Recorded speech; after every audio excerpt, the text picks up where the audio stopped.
সুপ্রিয় শিক্ষার্থী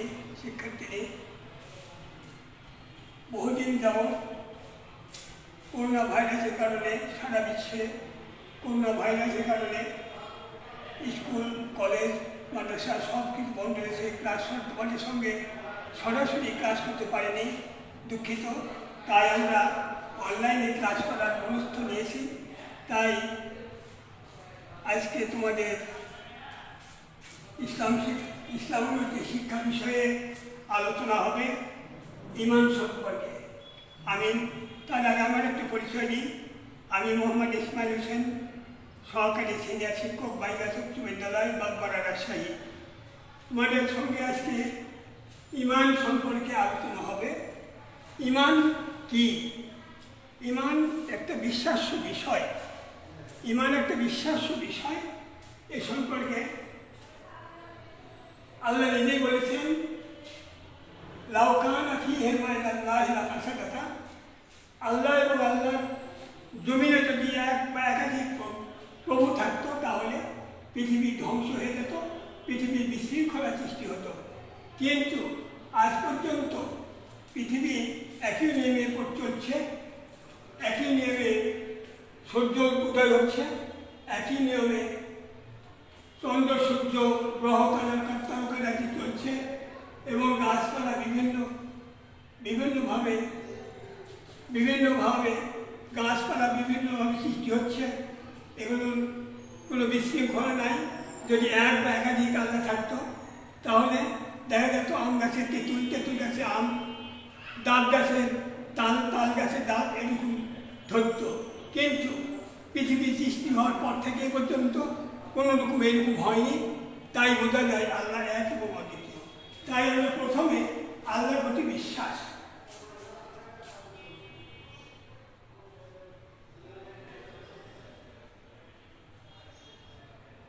আল্লাহর প্রতি বিশ্বাস, এক নম্বর আল্লাহর প্রতি বিশ্বাস। ঈমানের 7টি শাখা রয়েছে। ঈমানের 7টি শাখার মধ্যে যদি একটি বাদ দেওয়া হয় তাহলে ঈমান নষ্ট হয়ে যাবে, ঈমানের কোনো দাম থাকবে না। তাই ঈমানের শাখা হল 7টি। তার মধ্যে আমানতু বিল্লাহ, আল্লাহর প্রতি বিশ্বাস। 2 নম্বর ও মালাইকাতিহি, ফেরেশতা।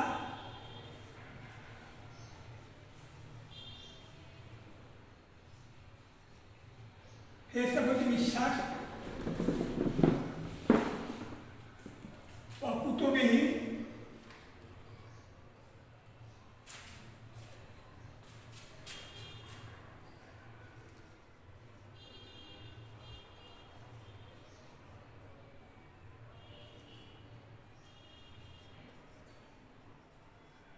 কিতাবের প্রতি বিশ্বাস।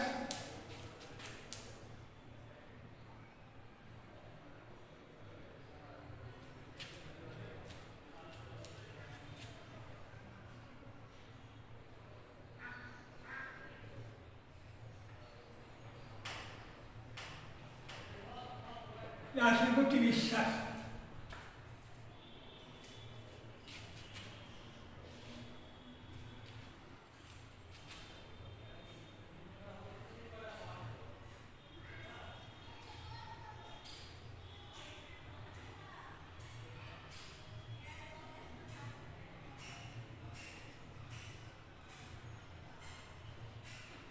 আখিরাতের প্রতি বিশ্বাস।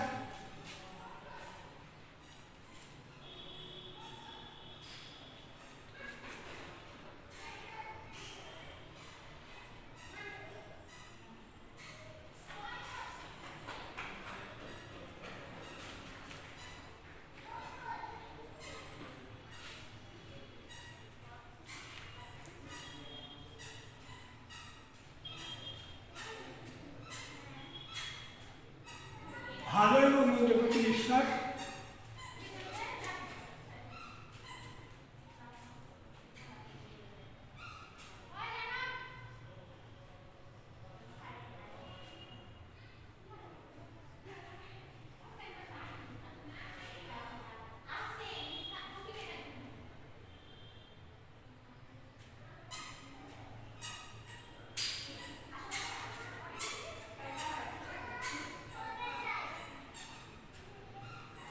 পুনরুত্থানের প্রতি বিশ্বাস।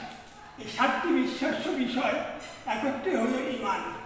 যে কোনো এর মধ্যে যদি একটা বাধ্য হয় তাহলে ইমানের কোনো মূল্য নাই।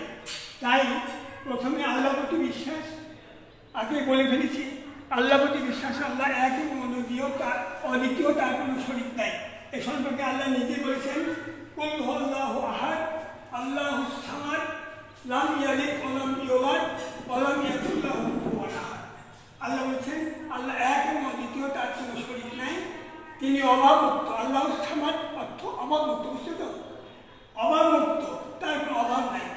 লাম ইয়ালিদ ওয়া লাম ইউলাদ, এই সত্য তো সবাই জানা আছে। লাম ইয়ালিদ ওয়া লাম ইউলাদ মানে তিনি কাউকে জন্ম দেয়নি এবং তার থেকে জন্ম নেয়নি। এই হলো আল্লাহ প্রতি বিশ্বাস। ফেরেশতা গণের প্রতি বিশ্বাস। ফেরেশতা হলো নূর বা আলোর তৈরি। ফেরেশতা হলো নূর বা আলোর তৈরি। আলো যেমন আলোর গতিবেগ তোমরা জানো, আলোর গতিবেগ 1,86,000 মাইল, কিন্তু ফেরেশতা তার চাইতে গতিবেগ এবং তার চাইতে দ্রুতগামী ফেরেশতা। এই ফেরেশতা নূর বা আলো দিয়ে তৈরি। এই জন্য এই ফেরেশতার মধ্যে আমাদের বিশ্বাস করতে হবে। এই ফেরেশতা আল্লাহ অগণিত ফেরেশতা তৈরি করছেন, তার মধ্যে 4টি ফেরেশতা প্রধান। 1 নম্বর হচ্ছে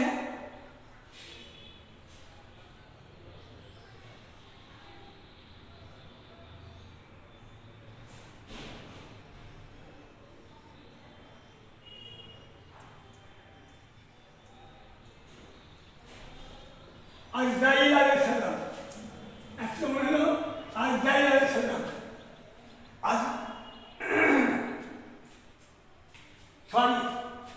জিবরাইল আলাইহিস সালাম। জিবরাইল আলাইহিস সালাম আল্লাহর হুকুমে আল্লাহর নিকট থেকে ওহী নিয়ে এসে নবী রাসূলের নিকট প্রেরণ করেন। এই দায়িত্ব ছিলেন জিবরাইল আলাইহিস সালাম।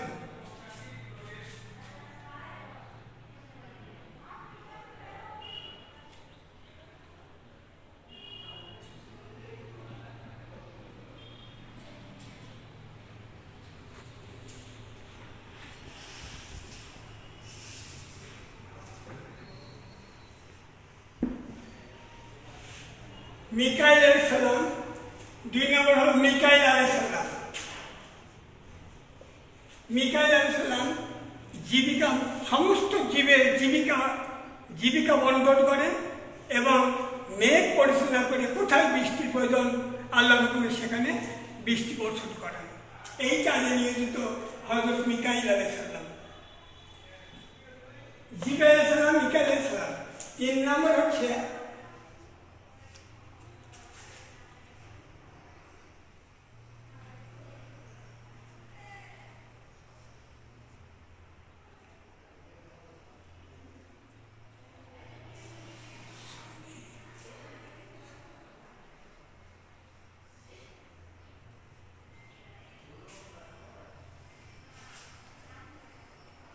ভুলে গেছে।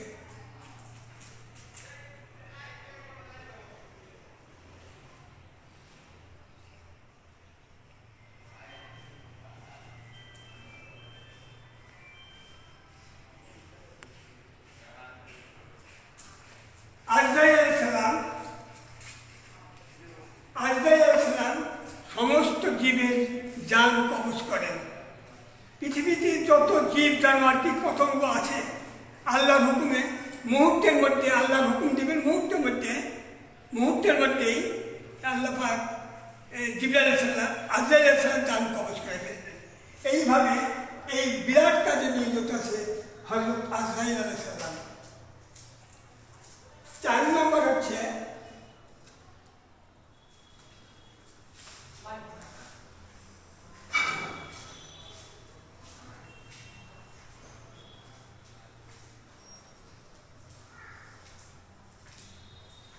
ইসরাফিল। তোমরা জানো ইসরাফিল আলাইহিস সালাম, ইসরাফিল আলাইহিস সালাম বাঁশি নিয়ে দাঁড়িয়ে আছে।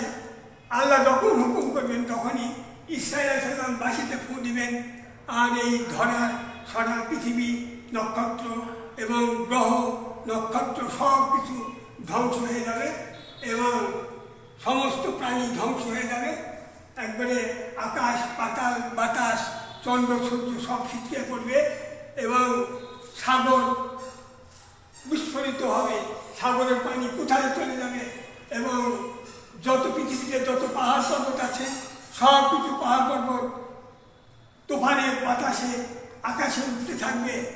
এইভাবে হবে ইসরায়েল আলাইহিসসালামের বাঁশির সুরে এইরকম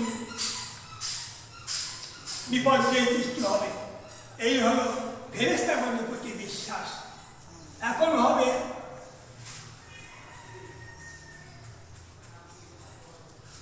কিতাবের প্রতি বিশ্বাস। কিতাব আল্লাহ পাক মানুষের হেদায়েতের জন্য পৃথিবীতে পাঠিয়েছেন।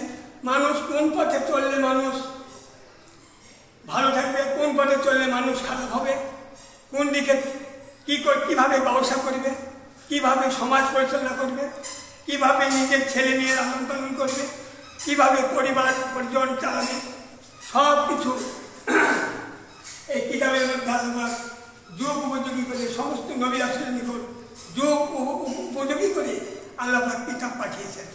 এই কিতাব সম্বন্ধে আমাদের বিশ্বাস রাখতে হবে। কিতাব আল্লাহর বাণী এবং জিবরাইল আলাইহিস বলা হয়েছে, জিবরাইল আলাইহিসের মাধ্যমে কিতাবের বাণী আল্লাহর রাসূলের নিকট ওহীকে প্রেরণ করেন, গোপন গোপন কথা বলেন, গোপনে কথা বলেন। এই জন্য একে বলা হয় ওহী। ওহীকে আবার বলা হয় দুই ভাগ ভাগ করা হয়েছে, ওহী মাতলু আর ওহী গায়েব মাতলু। ওহী মাতলুটা হচ্ছে সরাসরি জিবরাইল আলাইহিস যে কথাগুলো আল্লাহ বলে সে কথাগুলো রাসূলের নিকট ব্যক্ত করেন। এটাই হলো ওহী মাতলু। আর ওহী গায়েব মাতলু হচ্ছে যে সমস্ত ওহী আল্লাহ রাসূলের অন্তঃকরণে অনুপ্রেরণা সৃষ্টি করেন, সেটাই হলো ওহী গায়েব মাতলু। তাকে বলা হয় হাদিস। হাদিসটা হলো নামাজে পাঠ করা যায় না, আর ওহী মাতলু নামাজে না পাঠটা করলে নামাজ হয় না। এইটুকু পার্থক্য। এটা হলো কিতাবের প্রতি বিশ্বাস। 4 নম্বর রাসূলের প্রতি বিশ্বাস। নবী রাসূলগণ আমাদের মতো মানুষ। তোমরা জানো শিক্ষার্থী বন্ধুরা, নবী রাসূলগণ আমাদের মতো মানুষ। আমরা তো মাতৃগর্ভে জন্ম লাভ করেছি, নবী রাসূলগণ সেইভাবে মাতৃগর্ভে জন্ম লাভ করেছেন, কিন্তু তাদের প্রতি আল্লাহর কিতাব নাযিল হয়েছে আর আমাদের প্রতি কিতাব নাযিল হয়। এবং রাসূলগণ আরেকটা ক্ষমতার উৎস তাদের কাছে আছে, এই আল্লাহ পাক তাদের কাছে মুজিজা শিক্ষা দিয়েছেন। মুজিজা না হলে মানুষ নবী রাসূলকে বিশ্বাস করতো না। তাই আল্লাহ পাক নবী রাসূলকে মুজিজা দিয়েছেন। যেমন তোমরা ধরো মৃত্যু ব্যক্তিকে জীবিত করা। পৃথিবীর এমন কোনো মানুষ আছে মৃত্যুকে জীবিত করতে পারে? 100 বছর 200 বছর পর দেখা যায় একটা মানুষকে জীবিত করতে বলেছে, আল্লাহ রাসূল ডাক দিয়েছে, কবর থেকে ডাক দিয়েছে, তখন সে মানুষ তার দেহে চলে আসছে। এইভাবে আল্লাহ রাসূল এবং অলৌকিক ক্ষমতা অধিকারী ছিলেন। এবং কুষ্ঠ অন্ধ ব্যক্তি তাদের চোখে মুখে হাত বলে দিলে চোখ নিরাময় হয়ে যেত। এইরকমভাবে অলৌকিক ক্ষমতা আল্লাহ দান করেছেন রাসূলদের দিকে। এটা হলো রাসূলের প্রতি আমাদের এইভাবে বিশ্বাস করতে হবে। তোমরা এইভাবে বিশ্বাস করবে এবং সত্যপথে থাকতে হবে। এই সমস্ত সবই বিশ্বাস। তোমরা যেন এই সমস্ত বিশ্বাস তোমরা যেন সবাই যেন করো, কেউ যেন ছুটে না যাও। তারপরে হচ্ছে আখিরাতের প্রতি বিশ্বাস। আখিরাত, মৃত্যুর পরে আখিরাতের প্রতি বিশ্বাস। আখিরাতের শুরু আছে শেষ নাই। এমন একটা আখিরাত কাল শুরু আছে শেষ নাই। হাজার হাজার কোটি কোটি বৎসর, হাজার হাজার কোটি কোটি বৎসর আখিরাতে মানুষ থাকবে। এখানে দুনিয়াতে মানুষ যে পাপ করছে, যে ন্যায় করছে, যে অন্যায় করছে, সব কিছু এই আখিরাতে তাদের যাচাই বাছাই করা হবে। এবং যারা নেক কাজের ওজন বেশি হবে তারা আল্লাহ পাক জান্নাত, সুখময় আখিরাতের একটা সুখময় জায়গা, চিরস্থায়ী আবাস জান্নাতে তাদের দিবেন। আর যারা অন্যায় কাজে লিপ্ত, আল্লাহ রাসূলের শরীয়ত মোতাবেক যারা জীবনযাপন করবে না, তারা আল্লাহ পাক চিরস্থায়ী জাহান্নাম মানে আগুনের গর্ত, সেখানে দাও দাও করবে আগুন, কঠিন আগুন সেই আগুনের মধ্যে হাজার হাজার কোটি কোটি বৎসর সেখানে থাকতে হবে। হে হে হে সুপ্রিয় বন্ধুরা, তোমরা খবরদার এই আখেরাতে যেন আমরা যেন সেই সুখময় জান্নাত পাই, সেদিকে তোমরা লক্ষ্য রাখবে। কী করলে আখেরাতে আমরা সুখময় হতে পারবো? তারপরে তাকদীরের প্রতি বিশ্বাস। তাকদীর শব্দ অর্থ ভাগ্য। ভাগ্য ভাগ্য এটা আল্লাহ পাক নিয়ন্ত্রণ করেন, এটা মানুষের কোনো হাত নেই। কিন্তু মানুষ শুধু চেষ্টা করবে আর ভাগ্য আল্লাহ পাক নিয়ন্ত্রণ করবেন। দেখা যায় দুইটি লোক একসঙ্গে ব্যবসা করতে লাগছে, দেখা যায় এক লোকের ব্যবসায় উন্নতি হচ্ছে, আরেকজনের ব্যবসায় লোকসান হয়ে যাচ্ছে, একই ব্যবসা করছে। এইরকম হয়, এরকম কিছু নয়, তাকদীরের কারণে। আল্লাহ পাক তাকদীর আল্লাহর হাতে, এটা মানুষের কোনো ক্ষমতা নাই। তাকদীর ভালো করার, তাকদীর খারাপ করার, এটা মানুষের কোনো হাত নেই। এইদিকে তোমরা মনে রাখবে। এই জন্য এটার প্রতি, তাকদীর প্রতি, এটি হলো আল্লাহ তাকদীর প্রতি বিশ্বাস। পুনরুত্থানের প্রতি বিশ্বাস। পুনরুত্থান মানে পুনরায় জীবিত হওয়া। মানুষ আবার মৃত্যুর পর ইসরাফিল আলাইহিস সালাম, ওই যে ইসরাফিল আলাইহিস সালাম ফেরেশতা মধ্যে চারজন ফেরেশতা, ইসরাফিল আলাইহিস সালাম যখন বাঁশিতে ফু দিবেন তখন সমস্ত পৃথিবী সব ধ্বংস হয়ে যাবে। তারপরে আবার মানুষ আরেকবার যখন সিংহায় বাঁশিতে ফু দিবে তখন মানুষ আবার মাটি ভেদ করে উদ্ভিদের মতো মানুষ আবার গজায় উঠবে পৃথিবীতে। এই উঠাকে বলা হয় পুনরুত্থান। এই পুনরুত্থানের প্রতি আমাদের বিশ্বাস বা একই রাখতে হবে। এটা যদি না হয় তাহলে এই কয়েকটার মধ্যে যদি একটা যদি বাদ পড়ে তাহলে ইসলাম, তার মধ্যে ইমান থাকবে না, তার ইমানের কোনো লেশই নেই। আর একটা কথা হলো এই ইমান ও ইসলামের মধ্যে পার্থক্য। ইমান ও ইসলামের মধ্যে পার্থক্য ওতপ্রোতভাবে জড়িত। ইমান ছাড়া ইসলাম টিকে না, আর ইসলাম ছাড়া ইমান হয় না। তার কারণ হচ্ছে এই, একটা গাছ আছে, পাতা আছে, শাখা প্রশাখা আছে, সবই আছে, কিন্তু শিকড় নাই, মূলম নাই, তাহলে সে গাছ কল্পনা করা যায় না। আর যদি শিকড় আছে, কাণ্ড আছে, মূল আছে, সব আছে, কিন্তু শাখা নাই, প্রশাখা নেই, পাতা নেই, কিচ্ছু নাই, তাহলে সেই গাছটা অসম্ভব। তেমনি ইমান ও ইসলামের মধ্যে এটি ওতপ্রোতভাবে জড়িত। ইসলাম ছাড়া ইমান টিকে না, ইমান ছাড়া ইসলাম টিকে না। এই দিকে খেয়াল করে চলতে হবে। যাক, তোমরা যা শিখছ ইনশাল্লাহ ভালোভাবে শিক্ষা করবে। আর বাদ বাকি আরও সময়, আমাদের সময় শেষ হয়ে যাচ্ছে, বাদ বাকি আরেকদিন আমাদের তোমাদের এই সম্বন্ধে আমি আলোচনা করবো ইনশাল্লাহ। তোমরা বাড়িতে গিয়ে ভালোভাবে আমার এই কথাগুলো, আমার এই ক্লাসগুলো তোমরা সঠিকভাবে মূল্যায়ন করবে। আল্লাহ হাফেজ। আসসালামু আলাইকুম।